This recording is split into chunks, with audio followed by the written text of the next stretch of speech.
L'Achoura correspond au 10e jour du mois de Muharram, le premier mois du calendrier islamique. Au Sénégal, sa commémoration rime avec la préparation du traditionnel couscous, un mets fait à base de mil. À Dakar, la capitale, les femmes rivalisent d'astuces pour présenter un couscous royal au soir de l'Achoura.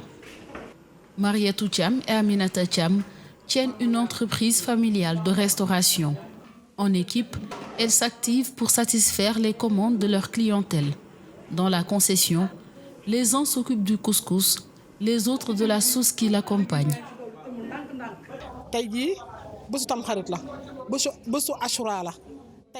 Aujourd'hui, c'est Achoura.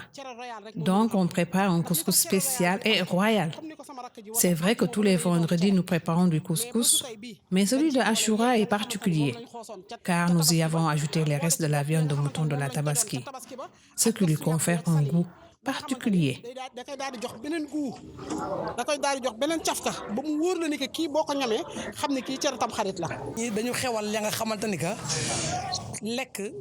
Chaque plat a des normes.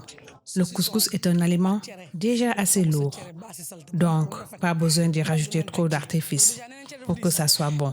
Il faut éviter certains ornements tels que les œufs, les saucisses et autres pour éviter certains risques sur le plan sanitaire.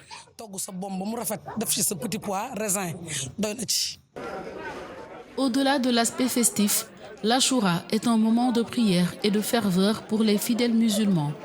En effet, le jeûne est observé par beaucoup durant la journée. C'est une commémoration d'une injonction du prophète de l'islam qui, lorsqu'il a élu domicile à Médine, il a rencontré les adeptes du prophète Moussa, alayhi salam, qui observaient le jeûne le jour du Achoura.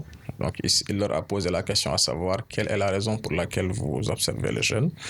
Et ils lui dirent que c'est le jour où le prophète Moussa a reçu l'assistance de son Seigneur à la suite d'une poursuite de l'armée de Pharaon.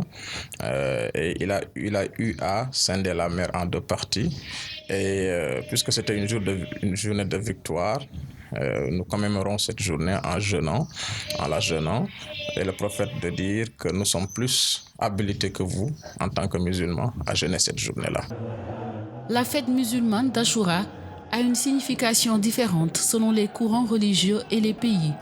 Fête de la générosité envers la famille et les enfants, elle est également célébrée dans le repentir et le chagrin.